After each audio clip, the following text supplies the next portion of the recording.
कहानी की शुरुआत में हम बेबी नाम के एक ड्राइवर को देखते हैं जो एक बैंक के सामने अपनी कार को रोकता है और बेबी आज इस बैंक को लूटने वाला है। बेबी इस मिशन पर अकेला नहीं है बल्कि बेबी के साथ 3 और साथी भी हैं, जिनमें से एक साथी का नाम बडी है और इस टीम में बडी की वाइफ भी है जिसका नाम है मोनिका और इस टीम का चौथा आदमी है ग्रिफ। और अब ये तीनों लोग प्लान के मुताबिक मास्क पहनकर बैंक के अंदर चले जाते हैं और बेबी कार में उन तीनों का इंतजार करता है। वो तीनों बैंक के अंदर लोगों को होस्टेज बनाकर बैंक लूट लेते हैं और सीधे आकर गाड़ी में बैठ जाते हैं। लेकिन तभी वहाँ पुलिस आ जाती है। तब ग्रिफ बेबी से कहता है कि गाड़ी को आगे की तरफ भगाओ, लेकिन बेबी गाड़ी को आगे ले जाने के बजाय रिवर्स मोड़ लेता है और दूसरे रास्ते से जाने लगता है क्योंकि बेबी को पता था कि आगे पुलिस ने हमारा रास्ता घेर रखा है और इस तरह से हम पकड़े जा सकते हैं। यहाँ बेबी पुलिस से बचते हुए कार को तेजी से भगाने लगता है, लेकिन पुलिस भी उनका पीछा करना नहीं छोड़ती। और अब यहाँ बेबी अपनी ड्राइविंग स्किल्स दिखाते हुए पुलिस वालों को चकमा देकर उनसे काफी दूर निकल आता है। कार में पीछे बैठे 3 साथी बेबी की ड्राइविंग को देखकर हैरान रह जाते हैं और ये लोग जब मेन हाईवे पर पहुँचते हैं तब वहाँ उनके पीछे एक और पुलिस की गाड़ी लग जाती है और ऊपर से हेलीकॉप्टर भी उन्हें ट्रैक करने लगता है। लेकिन यहाँ पर बेबी समझदारी से काम लेते हुए पहले से बुलाई गई उन्हीं की कार की तरह सेम दिखने वाली 2 रेड कार के बीच में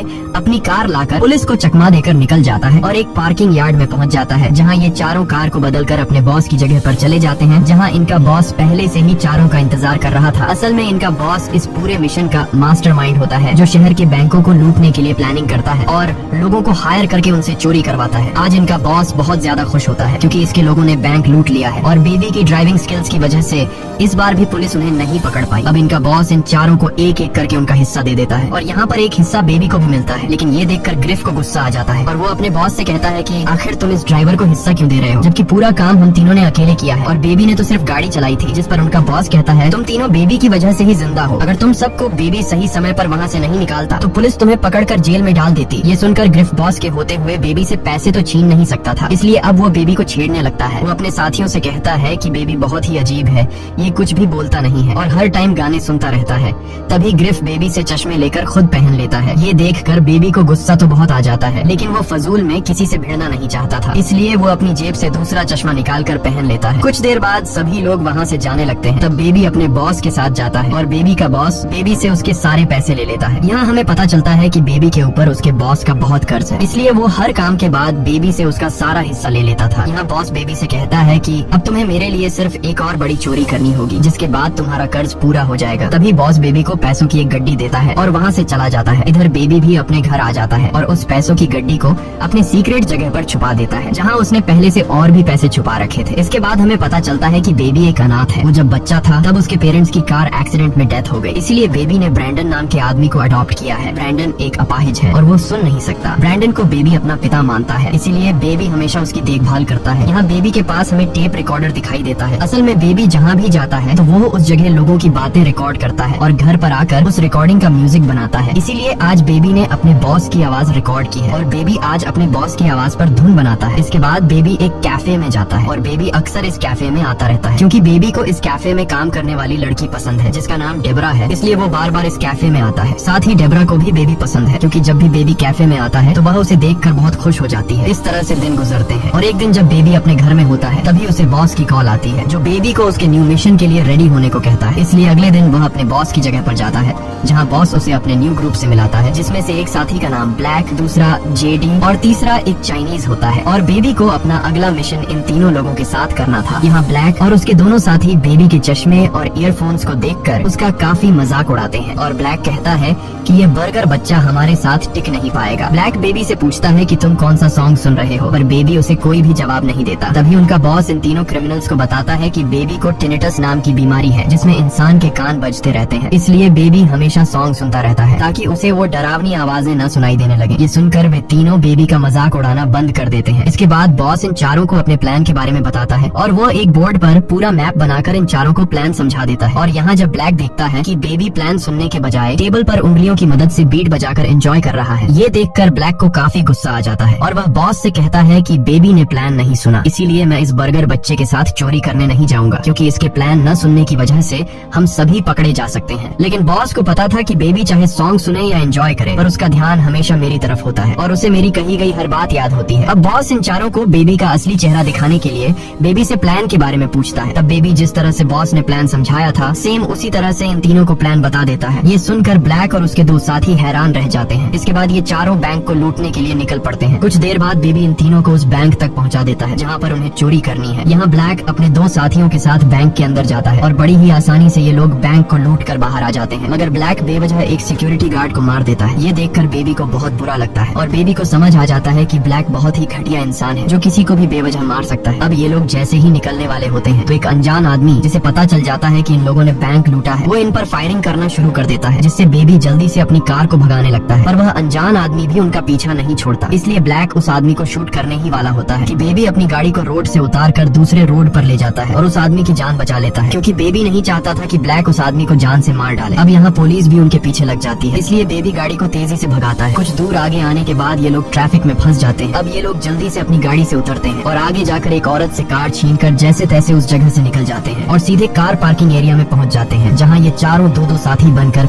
2 अलग कार्स में बैठकर अपने बॉस के अड्डे पर पहुंचते हैं। तब यहाँ बेबी सबके लिए कॉफी लाता है। अब उस मिशन को अंजाम देने के लिए इनकी 4 लोगों की टीम थी, इसलिए बेबी 4 लोगों के लिए कॉफी लाया था। लेकिन यहाँ आकर वह देखता है कि उनका वह चाइनीज साथी गायब है। तब बेबी ब्लैक से पूछता है कि हमारा वह चाइनीज साथी कहाँ गया, जिस पर ब्लैक जवाब देता है कि उसने अपनी गन रास्ते में गिरा दी थी, जिस वजह से हम सभी फंस सकते थे, इसलिए मैंने उसे मार डाला। ये सुनकर बेबी को ब्लैक पर काफी गुस्सा आता है, लेकिन ये बेबी का लास्ट मिशन था, इसलिए वह चाइनीज के मर्डर वाली बात के बारे में ज्यादा नहीं सोचता। अब यहाँ उनका बॉस सभी में बराबर बराबर हिस्सा बांट देता है और सभी लोग अपना अपना हिस्सा लेकर चले जाते हैं। लेकिन बेबी का बॉस हर बार की तरह बेबी से उसका हिस्सा ले लेता है और उसे सिर्फ एक गड्डी देता है और वो बेबी से कहता है कि तुम्हारा और मेरा हिसाब बराबर हो चुका है, अब तुम आजाद हो, लेकिन जाने से पहले तुम बस मेरा एक छोटा सा काम कर दो। वो एक कार की डिग्गी खोलता है जिसमें उस चाइनीज आदमी की लाश पड़ी होती है जिसे ब्लैक ने मार डाला था। बेबी का बॉस बेबी से कहता है कि जाते हुए तुम इस गाड़ी और इस आदमी को ठिकाने लगा दो और इसके बाद तुम पूरी तरह से आजाद हो। बेबी अपने बॉस की बात को मानते हुए उस गाड़ी को एक स्क्रैप यार्ड में लेकर आता है, जहाँ वो उस गाड़ी को कबाड़ में बदल देता है और उस चाइनीज आदमी का भी नामो निशान मिटा देता है। अब बेबी पूरी तरह से आजाद हो चुका था, इसलिए वो सीधा पहुंचता है डेबरा के पास और उसे डेट के लिए पूछता है, जिस पर डेबरा खुश होकर डेट के लिए मान जाती है। इसी तरह दिन गुजरते हैं और वो दोनों एक दूसरे के करीब आने लगते हैं। एक दिन डेबरा बेबी से उसके काम के बारे में पूछती है, जिस पर बेबी बताता है कि मैं पहले ड्राइवर था, लेकिन अब मैंने ड्राइवर का काम छोड़ दिया है और अब मैं जॉब की तलाश में हूँ। कुछ दिन बाद हम देखते हैं कि बेबी डिलीवरी बॉय की जॉब करने लगता है। इस तरह से दिन गुजरते हैं और बेबी अपनी इस जिंदगी से काफी खुश था। Baby part time delivery boy की जॉब करता और अपना ज्यादातर टाइम डेबरा के साथ गुजारता। लेकिन एक दिन जब बेबी डेबरा को एक रेस्टोरेंट में डेट के लिए लेकर जाता है तो उस रेस्टोरेंट में बेबी का बॉस भी मौजूद होता है, पर बेबी बॉस को इग्नोर करने लगता है। लेकिन बॉस जब बेबी को देखता है तो वो बेबी को अपने पास बुलाता है। बॉस पहले तो बेबी का हालचाल पूछता है और इसके बाद वो बेबी से कहता है, तुम्हारे जाने के बाद मेरा धंधा बिल्कुल भी ठीक नहीं चल रहा, क्योंकि तुम मेरे लिए बहुत लकी थे और जब तक तुम मेरे साथ काम कर रहे थे तब मेरा हर एक काम बिल्कुल सही से चल रहा था, इसलिए मैं चाहता हूँ कि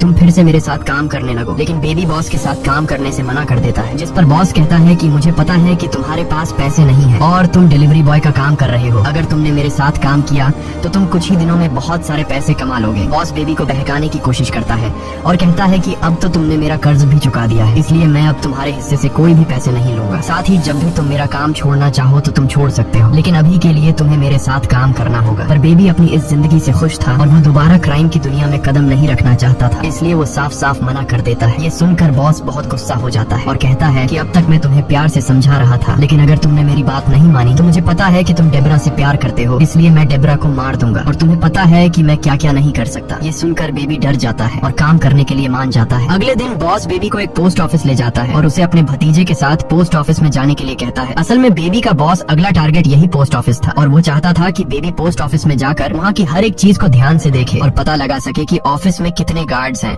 और किस जगह पर कैमरास लगे हुए हैं, साथ ही कोई किसी पर शक न करे, इसलिए वो अपने भतीजे को बेबी के साथ अंदर भेजता है। अब बेबी पोस्ट ऑफिस में जाकर सारी चीजों को ध्यान से देखने लगता है, जिस दौरान बॉस का भतीजा वहाँ की मैनेजर से बात करने लगता है। मैनेजर एक बहुत ही अच्छे दिल की मालिक होती है, वो बॉस के भतीजे के साथ काफी अच्छे से पेश आती है और उसे एक कैंडी भी देती है। तभी बेबी भी उसके पास आ जाता है और वो लेडी बेबी से अच्छे से बात करती है। इसके बाद बेबी बच्चे को लेकर बाहर अपने बॉस की गाड़ी में बैठ जाता है और वो बॉस को पोस्ट ऑफिस की हर एक बारीकी बता देता है। अगले दिन बेबी डॉग की जगह पर जाता है और देखता है कि बॉस ने इस बार ब्लैक, बडी और बडी की वाइफ मोनिका को काम पर रखा है। कुछ देर बाद बॉस उनके पास आता है और अपने प्लान के बारे में बताने लगता है। बॉस कहता है कि मुझे पता चला है कि पोस्ट ऑफिस के अंदर बहुत सारे पैसे हैं और वो पैसा हमें किसी भी हाल में चुराना होगा, लेकिन उन पैसों को चुराना इतना आसान नहीं है क्योंकि वहाँ की सिक्योरिटी बहुत ही ज्यादा स्ट्रिक्ट है और उन पैसों की सेफ्टी के लिए पोस्ट ऑफिस के ओनर ने कई गार्ड्स रखे हैं, इसीलिए हमें उन पैसों को लूटने के लिए गन्स की जरूरत होगी। जिसके बाद बॉस चारों को वेपन्स लाने के लिए एक डीलर के पास भेजता है। तब रास्ते में ब्लैक कुछ सामान लेने के लिए एक सुपरमार्केट में जाता है और सामान लेकर ब्लैक बेवजह शॉपकीपर को जान से मार देता है। यह देखकर बेबी को बहुत बुरा लगता है और उसे ब्लैक की यह आदत बिल्कुल भी पसंद नहीं आती। कुछ देर बाद वो डीलर के पास पहुंच जाते हैं और डीलर उन्हें गन्स दिखाने लगता है। तब ब्लैक अचानक से डीलर को शूट करके मार देता है। ये देखकर डीलर के लोग इन चारों पर हमला कर देते हैं और दोनों ग्रुप के बीच गोलियां चलने लगती हैं। पर बड़ी, ब्लैक और मोनिका मिलकर डीलर के सभी लोगों को मार डालते हैं। तब बड़ी और मोनिका ब्लैक पर गुस्सा होकर उससे पूछते हैं कि आखिर तुमने डीलर को शूट क्यों किया, जिस पर ब्लैक बताता है कि डीलर के साथ एक पुलिस वाला था और अगर हम उन्हें नहीं मारते तो वो हमें अरेस्ट कर लेते। जिसके बाद ये चारों बॉस की जगह पर जाने लगते हैं। रास्ते में ब्लैक एक कैफे देखता है और वो बेबी से उस कैफे के पास गाड़ी रोकने को कहता है, लेकिन बेबी गाड़ी नहीं रोकता क्योंकि उस कैफे में डेब्रा काम करती थी और बेबी को डर था कि कहीं ब्लैक डेब्रा को मार न दे। लेकिन ब्लैक उसे जबरदस्ती गाड़ी रुकवा देता है। जिसके बाद ये चारों कैफे के अंदर चले जाते हैं। यहाँ डेब्रा सबका ऑर्डर लेती है और बेबी को देखने लगती है, लेकिन बेबी एक बार भी डेब्रा को नहीं देखता है क्योंकि वो नहीं चाहता था कि किसी को भी उसके और डेब्रा के रिलेशन के बारे में पता लगे। साथ ही डेब्रा भी समझ जाती है कि बेबी इस वक्त अपने काम पर है। इसके बाद ये चारों खाना खाने लगते हैं और जब ये लोग खाना खा लेते हैं तब डेब्रा उनके पास आकर बिल मांगती है। ये देखकर ब्लैक को गुस्सा आ जाता है और वो डेब्रा को मारने के लिए अपनी गन निकालने लगता है, लेकिन बेबी ब्लैक का हाथ पकड़ लेता है और वो खुद जाकर बिल पे कर देता है। और जब डेब्रा बिल उठाकर देखती है तो उस बिल पर बेबी ने उसके लिए एक मैसेज छोड़ा होता है, जिस पर बेबी ने लिखा था कि मैं रात 2 बजे आऊंगा, इसलिए तुम मेरा इंतजार करना। दूसरी तरफ बेबी और बाकी के 3 लोग बॉस के पास पहुंचते हैं, जहां बॉस इन चारों पर काफी ज्यादा गुस्सा होता है। वो कहता है कि तुम लोगों ने गन डीलर को क्यों मारा, जिस पर ब्लैक जवाब देता है कि उसमें से एक पुलिस वाला था, इसलिए हमने उन्हें मार दिया। ये सुनकर बॉस कहता है कि वही पुलिस वाला मेरा खबरी था जिसे तुम लोगों को नहीं मारना चाहिए था, इसलिए अब पुलिस तुम लोगों को चारों तरफ ढूंढ रही होगी। साथ ही बॉस पोस्ट ऑफिस से चोरी करने का प्लान भी कैंसिल कर देता है क्योंकि एक पुलिस वाले को मारने की वजह से ये मिशन काफी मुश्किल हो गया था। वो नहीं चाहता था कि ये लोग पकड़े जाएं और उनके साथ मुझे भी अरेस्ट होना पड़े। तब ब्लैक कहता है कि चाहे जो भी हो जाए मुझे खुद की परवाह नहीं है और मुझे यह चोरी हर हाल में करनी है। बड़ी और मोनिका भी इस मिशन के लिए तैयार थे। ये देखकर बॉस बेबी से पूछता है कि क्या तुम भी तैयार हो। यहाँ बेबी कुछ देर के लिए सोचता है और फिर हाँ कर देता है क्योंकि उसने सोचा कि यह आखिरी बार मैं चोरी कर लूंगा और फिर हमेशा के लिए डेब्रा के साथ इस कंट्री को छोड़कर चला जाऊंगा। यहाँ बॉस सबसे कहता है कि देख लो, इस काम में बहुत ज्यादा रिस्क है, तुम लोग मारे भी जा सकते हो। लेकिन ये चारों इस मिशन के लिए तैयार थे। अब जैसे ही रात होती है और सभी सो जाते हैं तब बेबी मौके का फायदा उठाते हुए गाड़ी में बैठकर जाने लगता है क्योंकि उसने डेब्रा को बताया था कि रात 2 बजे मैं तुमसे मिलने आऊंगा। लेकिन तभी ब्लैक और बड़ी बेबी के पास आ जाते हैं और बड़ी बेबी से पूछता है कि इतनी आधी रात को आखिर तुम कहाँ जा रहे हो। यहाँ ब्लैक के पास बेबी का टेप रिकॉर्डर होता है और उसने बेबी की सभी रिकॉर्ड की हुई आवाजों को सुन लिया होता है, इसलिए ब्लैक को शक होता है कि बेबी पुलिस से मिला हुआ है। इस वजह से वो बेबी से सवाल करने लगता है कि क्या तुम हमारी रिकॉर्डिंग करके पुलिस को भेजने वाले थे। तब बेबी उससे कहता है कि मैं पुलिस का खबरी नहीं हूँ, बल्कि यह मेरा शौक है और मैं सभी की बातों को रिकॉर्ड करता हूँ और उन आवाजों से म्यूजिक बनाता हूँ। और ऐसे बहुत सारे टेप रिकॉर्डर मेरे घर पर हैं जिनसे मैंने म्यूजिक बनाया है, जिन्हें सुनकर तुम्हें मेरी बात पर यकीन हो जाएगा। पर ब्लैक को उसकी बात पर यकीन नहीं होता, इसलिए वो बेबी को बेहोश करके उसके घर पर जाता है, जहाँ से वो सारे टेप रिकॉर्डर लेकर सीधे बॉस के पास चला आता है। अब जब बॉस एक टेप रिकॉर्डर को ऑन करता है तो उसे अपनी ही आवाज सुनाई देती है, जिसे सुनने के बाद बॉस को बेबी पर बहुत गुस्सा आता है और वो समझने लगता है कि बेबी पुलिस का मुखबिर है, इसलिए वो बेबी की जगह किसी दूसरे ड्राइवर को बुलाने को कहता है। तब बेबी अपने बॉस को समझाता है कि मैं पुलिस का मुखबिर नहीं हूँ, मैं पिछले कई सालों से तुम्हारे साथ काम कर रहा हूँ। अगर मैं मुखबिर होता तो मैं कब का ये रिकॉर्डिंग पुलिस को दे चुका होता और आज तुम अरेस्ट हो चुके होते। बेबी अपने बॉस से कहता है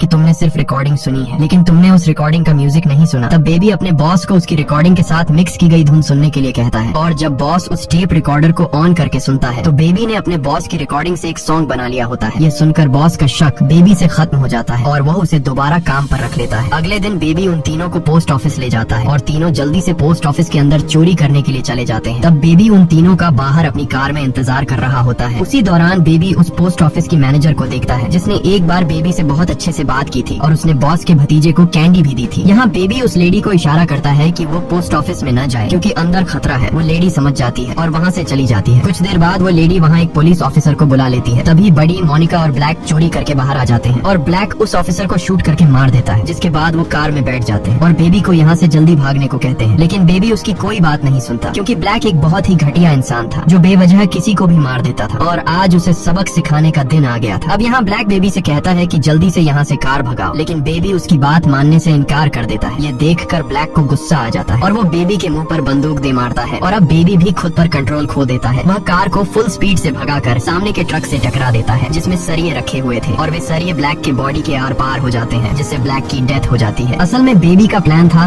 कि वो इस मिशन के दौरान सारे लोगों को मरवा देगा क्योंकि वह डेब्रा के साथ एक अच्छी लाइफ जीना चाहता था, पर इन क्रिमिनल्स के कारण वह कभी भी अच्छे से नहीं जी सकता था, इसलिए उसने सभी को मारने का प्लान किया था। कुछ देर बाद यहाँ पुलिस भी आ जाती है, जिन्हें देखकर बेबी, बड़ी और मोनिका भागने लगते हैं। यहाँ मोनिका और बड़ी पुलिस पर गोलियां चलाते हैं और एक कार उठाकर वहाँ से भागने लगते हैं। लेकिन जैसे ही वे दोनों भागने वाले होते हैं तभी पीछे से बेबी आकर मोनिका और बड़ी की कार में अपनी कार टकरा देता है ताकि वे दोनों दोनों भाग न सके और पुलिस के हाथ लग जाए। तभी पुलिस वाले उन तीनों पर गोलियां चलाने लगते हैं और इसी दौरान मोनिका को गोली लग जाती है, जिससे उसकी वहीं पर डेथ हो जाती है। इसी बीच बेबी पैसों का बैग लेकर भागने लगता है। तब बड़ी गुस्से में बेबी से कहता है कि तुम्हारी वजह से मेरी वाइफ मोनिका की डेथ हुई है। इतना कहते ही वह बेबी पर शूट करने लगता है, लेकिन बेबी खुद को बचाते हुए वहाँ से भाग जाता है और एक ओल्ड लेडी को सॉरी कहकर उसकी कार चुरा लेता है और सीधे अपने घर पहुँचता है, जहाँ वह अपने सारे पैसे उठाकर ब्रैंडन को दे देता है और उसे एक ओल्ड एज होम के बाहर छोड़ देता है। जिसके बाद वो डेबरा को लेने के लिए उसकी कैफे में जाता है, लेकिन उसके पहुँचने से पहले ही वहाँ बड़ी उसके इंतजार में बैठा होता है, जो डेबरा को मारकर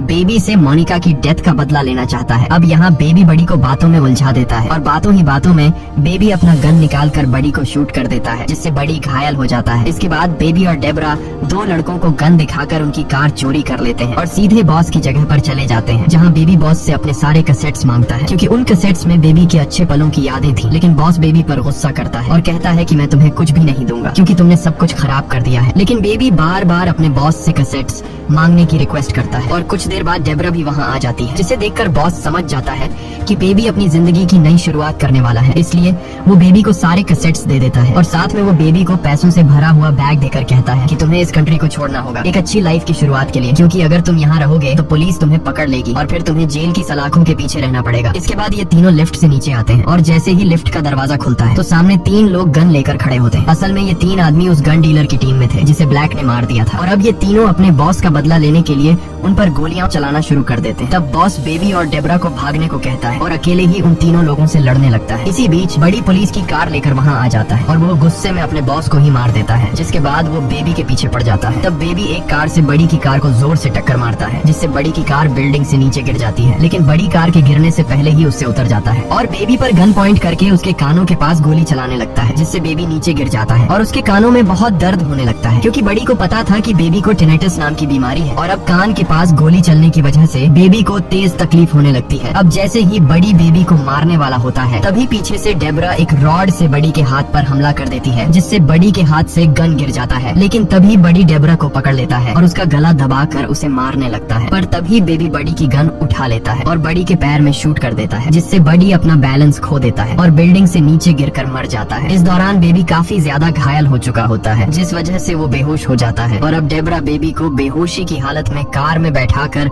वहाँ से निकल जाती है और इसी तरह सुबह हो जाती है। बेबी को अब होश आ चुका होता है। थोड़ी दूर आगे जाने के बाद डेबरा अपने सामने कई ऑफिसर्स को देखती है जो बेबी को पकड़ने के लिए खड़े होते हैं। पुलिस को देखकर डेबरा कार मोड़कर भागने वाली होती है, लेकिन तब बेबी उसे ऐसा करने से मना कर देता है और डेबरा से कहता है कि अब समय आ चुका है मेरे गुनाहों की सजा काटने का, जिसके बाद वो पुलिस के सामने खुद को सरेंडर कर देता है। यहाँ से सीन शिफ्ट होकर कोर्ट रूम दिखाया जाता है, जहाँ ब्रैंडन और डेबरा बेबी के हक में गवाही देते हैं। साथ ही पोस्ट ऑफिस वाली मैनेजर लेडी भी कहती है कि बेबी ने मेरी जान बचाई है। इन लोगों की गवाही सुनते हुए जज बेबी को सिर्फ 5 साल की सजा सुना देता है और अब हमें 5 साल बाद का सीन दिखाया जाता है, जहां हम बेबी को जेल से बाहर आते हुए देखते हैं और डेबरा उसे लेने आई होती है, जिसके बाद ये दोनों एक दूसरे को गले लगाते हैं और इसी के साथ ये कहानी खत्म हो जाती है। अगर आपको ये वीडियो अच्छी लगी हो तो हमारे चैनल को सब्सक्राइब और वीडियो को लाइक जरूर कीजिएगा।